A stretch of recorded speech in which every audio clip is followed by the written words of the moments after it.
was my first trip ever in an airplane, and I sit down next to a man, and he looks at me and he said, "I figured you'd be the one that would sit next to me." That feeling, it was horrible.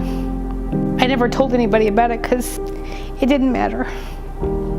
My name is Sara Mulero. I'm 33. I'm an iDoProtein lifestyle coach. I was always a big kid, always. I was the biggest kid in my kindergarten class, the biggest kid in my 3rd grade class. Well, sadly, when I went to college, my weight didn't leave me. It was with me, and it just kept getting heavier and heavier. By the time I was a freshman in college, I was about 300 pounds. My husband and I had tried to have a baby, and it led us to go to a specialist. He sat down next to me, the doctor did, and said, "Look, you're too big to conceive." And the reason why I was too big to conceive is I had gone up to 460 pounds.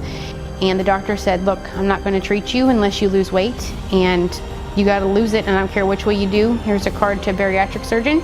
You can have surgery, or you can go to this iDoProtein consultant." So I actually made my husband take me right over to the iDoProtein consultant's office that very same day after we left. And the consultant sat with me for 2 hours and went over basic physiology of the body. Things clicked for the first time in my life.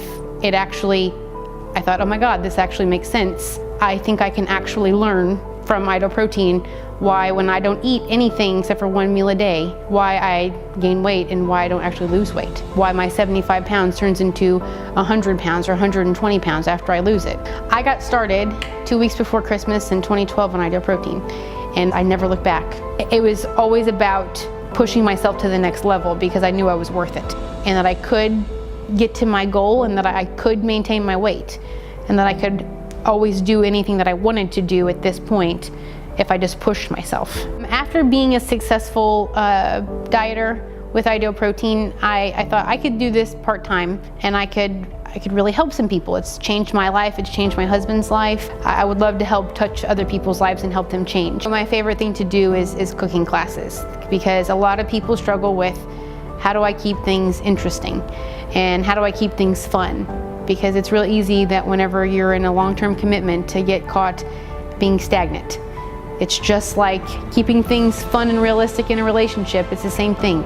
You have a long-term relationship with food. It never goes away. So you have to keep it interesting.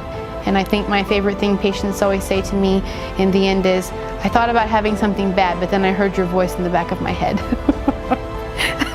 That's my favorite comment from patients. If I can achieve this, anybody can achieve this. Anyone can do this. It's just pushing you to get to that point, to know that your body works this way, and to educate you. And some people don't want the education, but you have to have the education. I'll never forget the first time I actually fit in the seat. And I thought, oh my God, this is what normal people feel like. I'm a normal person now.